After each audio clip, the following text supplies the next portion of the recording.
ചേച്ചി വല്ലതും തരണേ ചേച്ചി, കഴിക്കാൻ വല്ലതും. എന്താണ് വേണ്ടത്?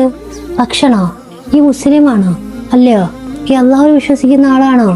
എന്തേലും ഒന്ന് പറ, വായ തുറക്ക്. നീ എന്താ ഊമാണ്? 4 ദിവസമായി ചേച്ചി, എന്തെങ്കിലും കഴിച്ചിട്ട് എന്തെങ്കിലും തിന്നാൻ തരണേ ചേച്ചി. നിന്റെ മദ്ഹബ് ഏതാന്ന് പറ. നീ ആരെയാണ് വിശ്വസിക്കുന്നതെന്ന് പറ ആദ്യം. എന്തെങ്കിലും തരി ചേച്ചി. ഉമ്മ,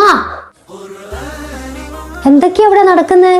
നിങ്ങൾ എന്തൊക്കെ ചോദ്യങ്ങളാണ് ജനങ്ങളോട് ചോദിക്കുന്നത്? ഇങ്ങനെയുള്ള ചോദ്യങ്ങളൊന്നും ജനങ്ങളോട് ചോദിക്കാൻ പാടില്ല.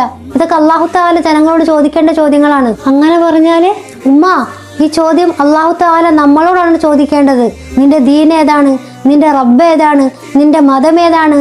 നീ എത്ര ഇബാദത്തുകൾ ചെയ്തു? ഇതൊക്കെ അള്ളാഹു തആല നമ്മളോടാണ് ചോദിക്കേണ്ടേ. ജനങ്ങളോട് ഇതുപോലുള്ള ചോദ്യങ്ങൾ ചോദിക്കൂ. മനുഷ്യനോട് ചോദിക്കുന്നത് പോലെ. നിങ്ങൾക്ക് എന്തെങ്കിലും ബുദ്ധിമുട്ടുകളുണ്ടോ? നിങ്ങൾ പട്ടിണിയിലാണോ? നിങ്ങൾ പ്രയാസത്തിലാണോ? ഞാൻ നിങ്ങൾക്ക് എന്തെങ്കിലും സഹായം ചെയ്യണോ? അതുപോലുള്ള ചോദ്യങ്ങളാണ് ചോദിക്കേണ്ടത്. അസ്തഗ്ഫിറുല്ലാഹ്. ഇന്ന് നമ്മൾ ധർമ്മത്തിന്റെ കൊടിയും പിടിച്ച് നടക്കുന്നവരുണ്ടല്ലോ, അവർ ഏറ്റവും കൂടുതൽ മറന്നിരിക്കുന്നത് മനുഷ്യത്വമാണ്. ഭൂമിയിലുള്ളവരോട് കരുണ കാണിക്കുക, ജാതിയും മതവും നോക്കാതെ. എങ്കിൽ ആകാശത്തുള്ളവൻ നമ്മളോട് കരുണ കാണിക്കും. പടച്ച തമ്പുരാൻ നമുക്ക് തൗഫീഖിനെ നൽകുമാറാകട്ടെ. ആമീൻ എന്ന് കമന്റ് ചെയ്യാൻ മറക്കരുത്.